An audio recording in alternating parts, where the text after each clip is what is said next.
Микро и малите компании се најпогодени од економската и енергетска криза и за нив, но и за големите потрошувачи на струја, стопанските комори ќе бараат дополнителна помош од државата.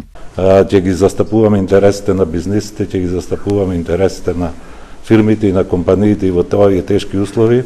Ние имаме свој правец евроатлантските интеграции.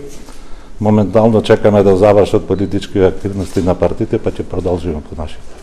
Енергетиката и натаму останува клучен проблем за стопанството, но не помалку важно е и немањето доволно човечки ресурси, односно квалификувана работна сила. Микро и малите компании кои се за несреќа во тешка ситуација и трпат големи загуби и за жал имаме и затварање на таквите истите кои ние мораме да најме некој излез колку толку од оваа криза. На регулираниот пазар на струја се околу 72.000 компании, кои се така наречени мали потрошувачи.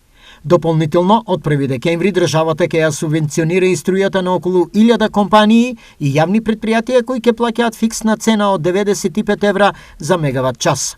Според стопанските комори, ова во моментов не е доволно за да се надминат проблемите во стопанството.